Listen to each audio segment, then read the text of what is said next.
Hi, my name is Haley Anderson. This is week 3 of talking about theater management for East Texas A&M University. We are discussing the Running Theaters, Chapter 3, Programming, and then Theater Management, Chapter 3, Theater Management today. I am going to focus on both, and we're going to go through. I did prefer the Theater Management Today chapter just because I found it interesting. However, there was a lot of important information in the Running Theaters section, so I will try to speak on both of them fairly today. I have my notes in front of me. One moment. So creating a program for your show, I think for your theater can make or break whether your program, your building, your facility survives. And one thing I liked about this one was I have always found producers interesting. And the producing section was personally interesting to me because it wasn't just Broadway. It wasn't just this is a producer on Broadway, blah, blah, blah, blah, blah. It was talking about how hard doing a programming for a 300-seat theater is just the same as it is for a Broadway theater. The example talked about how they had done operas and all of that stuff, as well as they do the kind of the big musical to attract everybody, right? And that makes some of their season pass holders buy the season pass so they get tickets to this musical.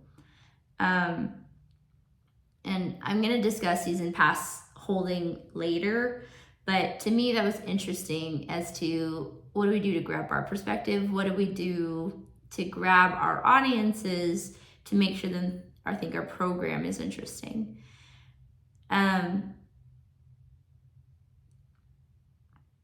So at the end, it kind of talked about, of the chapter of Running Theaters, it talked about approach to programming, and there were about 11 or 12 sections that it really covered. But I think it can be ultimately summed up into 3. And it is kind of the 3 that we have gone over the past 2 weeks. One of them is producing art. Second is understanding your local and your non-audiences. And then your third is the different styles of financial plans. So I'll talk about those briefly. The producing art, right? What is your program saying? Everybody's program is different. Is your program big show, money, money, money? Or is it, I want to be complex. I want to be, this is the wrong word for it, but isolating, right? And so thought-provoking, maybe? I'm not sure. So how we do that, and then understanding your local and non-audiences, right? Why do people not come to your theater? Is it because they have no interest in your theater show? Is it because it's too expensive? Is it they've heard something bad? What is it? So understanding your non-audience is just as important as understanding your audience that you do have, and then breaking down your own audiences. Who are your season pass holders? Who are your ones that buy your ticket all the time? Who's traveling in? How are all of those monies and producings going? All of that stuff. And then the financial plans where it was talking about marketing, and especially when it was talking about like going back and doing the travel reports and all of that stuff, right? There's some financial plan is so broad that when you look at it, right, you can kind of see that there's multiple steps to this. Marketing, in-house, all of those things, right? Okay, moving on to theater management because I am a little nervous on time. All right. So this chapter to me was just a big reflection on kind of where we are right now in society. I enjoyed the SWOT acronym, SWOT, however you say it, sorry.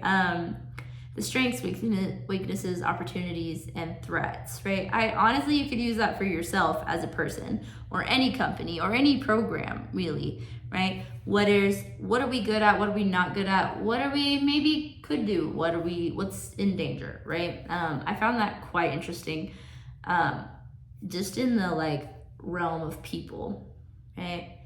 And then unfortunately, the discretionary income section made me sad a little bit, because it's so true in my own world.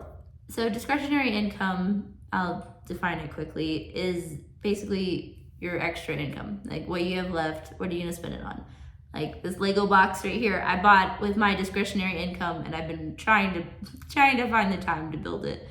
But what do we use that income on? Boomers used it a lot on theater, right? And going to live shows and things like that. And yet now it's going down and down and down, and Gen X spends less, and millennials spend less, and Gen Z. And I was like, I wonder why people don't buy season passes. But then I thought about myself, selfishly. I am a theater teacher. I am somebody getting a master's in theater, and I don't have a season pass to the local community theater, because it is not a price that I can justify in my single adult millennial life, right? And so how is there any allowance for judgments for people who have kids, for people who are only on their retirement, right? To that they would have this season pass income, right? And I thought of one of my friend's parents. His parents go to almost every show at that community theater, and then he goes to about every other one, right? And then my parents, who are Gen X, they go to about almost every other one, maybe the bigger name ones, definitely. And then me, a millennial, and my brother, right, who is a Gen Z, we go to the shows we want to watch. I haven't seen a show at that community theater that isn't particularly a show I want to see, even though I know it's going to be good. It's just spending that income, right? And so how do you get audiences who are only kind of interested to even consider a season pass? And so that was just intriguing to me about how people buy and what those passes are, right? Not what those passes are, sorry. What those expectations are, I guess, for our financial freedom, okay? And that's not something the theater world can fix, right? Going to the movie theater is expensive now. Getting a snack and popcorn and going in to see a movie is an outing. Whereas before it might have just been something to do. But now, for at least my family, if my parents, my mom, my dad, me, and my brother go see a movie, they're spending over $100. So it's, how do you justify these theater prices, and how do you make theater exciting when also theater is getting taken out of schools, fine arts is getting taken out of schools? How can you justify that these adults should like this if they haven't seen it, if they haven't been exposed to it, right? And so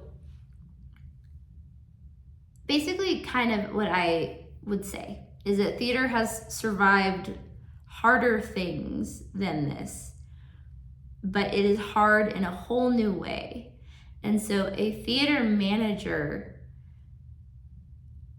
I don't envy their job of having to make it intriguing for people to come and hopefully come back. So I know I went over time again, but I found this last chapter interesting because of how it connects to purely society, right?